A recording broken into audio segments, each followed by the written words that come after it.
గౌరవనీయులైన విద్యాశాఖ మంత్రి శ్రీ నారా లోకేష్ గారికి అలాగే అధికారులందరికీ నా హృదయపూర్వక నమస్కారములు. సార్, నా పేరు తమ్మినేని చాతుర్య. నేను ప్రకాశం డిస్ట్రిక్ట్ కంబం ప్రభుత్వ జూనియర్ కళాశాలలో ఇంటర్మీడియట్ హెచ్ఈసి ఇంగ్లీష్ మీడియంలో చదివాను సార్. నాకు మొదటి సంవత్సరంలో 500కి గాను 490 మార్కులు వచ్చాయి సార్. అండ్ సెకండ్ ఇయర్లో కూడా 500కి 490 మార్కులు వచ్చాయి సార్. సో టోటల్గా నా ఇంటర్మీడియట్ స్కోర్ వచ్చేసి 1000కి 980 మార్కులు వచ్చాయి సార్. నాకు ఇంత ఉత్తీర్ణత రావడానికి ప్రధాన కారణం, నన్ను సపోర్ట్ చేసిందంటే మన ప్రభుత్వం తీసుకొచ్చిన సంస్కరణలు అలాగే మార్పులు సార్. మన ప్రభుత్వంలో ప్రతి ఒక్క విద్యార్థికి కూడా టెక్స్ట్ బుక్స్ సప్లై చేయడం, అలాగే ప్రతి ఒక్క విద్యార్థికి 12 నోట్బుక్స్ని ప్రొవైడ్ చేయడం, అలాగే బ్యాగ్స్ని ప్రొవైడ్ చేయడం, అలాగే డొక్కా సీతమ్మ మధ్యాహ్న బడి భోజన పథకాన్ని కేవలం స్కూల్ వరకే పరిమితమై ఉన్నదాన్ని కాలేజెస్ వరకు కూడా ఇంప్లిమెంట్ చేసినందుకు నా తరపున మీకు హృదయపూర్వక ధన్యవాదాలు సార్. మాకు చాలా హెల్ప్ అయింది సార్ ఆ స్కీమ్ అనేది. మేము లాంగ్ డిస్టెన్స్ నుంచి వచ్చేవాళ్ళం, మాకు ఫుడ్ విషయంలో కొంచెం సఫర్ ఉండేది. బట్ మీరు ఇది ఇలా కాలేజెస్లో కూడా ఇంప్లిమెంట్ చేసిన తర్వాత మాకు అలాంటి ఇబ్బంది ఏమీ లేకుండా ఉన్నది సార్. అలాగే మీరు సంకల్ప్ 2025 అనే ఒక ప్లాన్ని కూడా కాలేజెస్లో ఇంప్లిమెంట్ చేశారు సార్. అండ్ విద్యార్థి యొక్క సామర్థ్యాన్ని బట్టి ఏబీసీ గ్రూప్స్గా డివైడ్ చేసి ఫ్రీ మెటీరియల్స్ని కూడా మీరు ప్రొవైడ్ చేశారు. వీటన్నిటి ద్వారా మన ప్రభుత్వ కళాశాలలో ఉత్తీర్ణత అనేది గణనీయంగా పెరిగింది సార్. కేవలం పాస్ పర్సంటేజే పెరగడమే కాకుండా ప్రభుత్వ కళాశాలలో చదివే విద్యార్థులు ఎందులోనూ తక్కువ కాదు అని ఇక్కడికి వచ్చిన ప్రతి ఒక్క విద్యార్థి కూడా దానికి నిదర్శనం సార్. మేమందరం టాపర్స్గా నిలిచి ఈరోజు ఐ థింక్ గవర్నమెంట్ స్కూల్స్ ఎందులోనూ తక్కువ కాదు, కాలేజెస్ ఎందులోనూ తక్కువ కాదు అని మేము చెప్పగలుగుతాం సార్. అండ్ అలాగే సార్, మాది చాలా హంబుల్ బ్యాక్గ్రౌండ్ సార్. నాకు అమ్మ లేరు, మా నాన్న పేరు తమ్మినేని లక్ష్మీరెడ్డి. నేను మా నాన్న అలాగే మా జేజ మా జేనాన్న ఉంటాం సార్. వాళ్ళిద్దరు కూడా చాలా పెద్ద వయసు గలవారు సార్, 75-80 ఇయర్స్ ఉంటాయి వాళ్ళకి.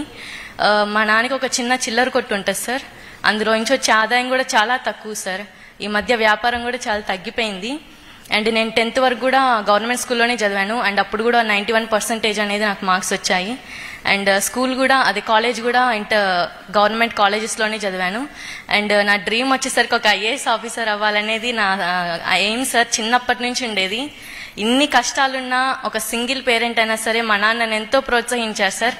ఆడపిల్లనైనా ఒక అమ్మలేని కూతురునైనా సరే మా నాన్న ఎంతో ధైర్యంగా ఉండి, ఆయన ఎంత సఫర్ అయినా నాకు ధైర్యం చెప్తూ ఉండేవాళ్ళు సార్. ఆయనే నా మొదటి స్ఫూర్తి కూడా సార్. మా నాన్నే నా మొదటి గురువు కూడా. మా నాన్న అంత స్ఫూర్తినిచ్చి ఈరోజు నన్ను సార్, మా నాన్న స్ఫూర్తితోనే ఈరోజు నేను ఈ స్టేజ్ వరకు రాగలిగాను. మా నాన్న ఎన్నో కష్టాలు పడ్డారు సార్.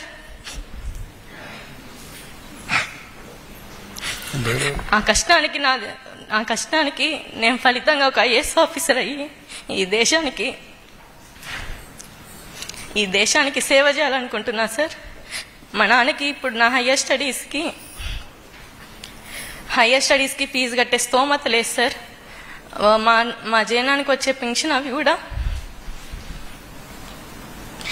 వాళ్ళ హాస్పిటల్ బిల్స్ వాటికే సరిపోతున్నాయి సార్. మా దగ్గర మనీ లేదు. అలాగే రిలేటివ్స్ నుంచి కూడా మాకు ఎటువంటి సపోర్ట్ లేదు సార్. ఒంటరిగా మేము ఇంత దూరం వచ్చాము. ఇప్పుడు నా హయ్యర్ స్టడీస్కి నాకు ప్రభుత్వం నుంచి సహాయం ఖచ్చితంగా అవసరం సార్. దీనికి నేను మిమ్మల్ని కోరుకుంటున్నాను. అండ్ మీరు నాకు సహాయం చేస్తారని కూడా అనుకుంటున్నా సార్. నాకు IAS plus BA integrated course అనేది మీకు ఎన్టీఆర్ ట్రస్ట్ అనేది మనకి గండిపేటలో ఉంది, మన ట్రస్ట్. అందులో నాకు ఒక ఫ్రీ సీట్ ఇప్పించగలిగితే నాకు చాలా సహాయంగా ఉంటుంది సార్. ఖచ్చితంగా నేను ఐఏఎస్ ఆఫీసర్ అవుతానని నాకు నమ్మకం ఉంది, మా నాన్నకు కూడా నమ్మకం ఉంది సార్. ఖచ్చితంగా అయ్యి మన రాష్ట్రంలోనే నేను సేవ చేయాలనుకుంటున్నా సార్. ఇప్పుడు మీలాంటి పెద్దలు వచ్చి అలాంటి పేద విద్యార్థులకు సపోర్ట్ చేసి మేము ఒక మంచి స్థాయికి ఎదిగి మేము ఇంకో 100 మందికి సపోర్ట్ చేసి ఓవరాల్గా సొసైటీని డెవలప్ చేయాలనుకుంటున్నాం సార్. అలాగే నారా చంద్రబాబు నాయుడు గారు ఉగాది రోజున P4 స్కీమ్ అనేది లాంచ్ చేశారు.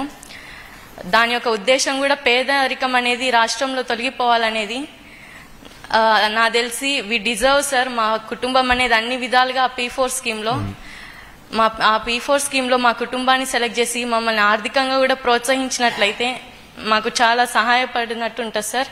ఖచ్చితంగా P4 స్కీమ్ అనేది రానున్న రోజుల్లో ఒక మిరాకిల్ సార్. ఒక మన రాష్ట్రంలో పేదరికం అనేది తొలగిపోవడానికి ఒక టర్నింగ్ పాయింట్ అని కూడా చెప్పుకోవచ్చు. Thank you. అసలు మిమ్మల్ని కలవడం నాకు ఏదో ఒక కళలాగా ఉంది సార్. ఎప్పుడు టీవీలో అలా చూసేవాళ్ళం, ఇప్పుడు డైరెక్ట్గా ఇలా చూస్తుంటే చాలా పొద్దు నుంచి చాలా స్ట్రాంగ్ ఉండాలి అనుకున్నా సార్. బట్ ఏమో ఎమోషనల్ అయిపోతున్నా. Thank you so much sir. మీరు ఇంట్లో ఎంతమంది అమ్మా? నేను, మా నాన్న, మా జేజ, మా జేన్నాన్న సార్. అక్క చెల్లెలు అన్న తమ్ముళ్ళు? ఒక్కదానే కూతురు సార్. చిన్నగా ఉన్నప్పుడే మా మదర్ విడిపోయారు sir. No, actually IAS coaching మా దగ్గర ఉందని నాకు తెలియదు. వాస్తవంగా అది అమ్మ చూసుకుంటారు, నాకు ఐడియా కూడా లేదు. మన ఎన్టీఆర్ ట్రస్ట్ చేస్తున్నాను. నాకు క్లాట్ ఉందని నాకు తెలుసమ్మా. మీరు ఎక్కడ చదవాలనుకుంటున్నారో ఆ ఆప్షన్ మీకు వదిలేస్తాను. Wear ever you want to study we will support. అది మా రెస్పాన్సిబిలిటీ. ఓకేమా? Thank you. జై హింద్.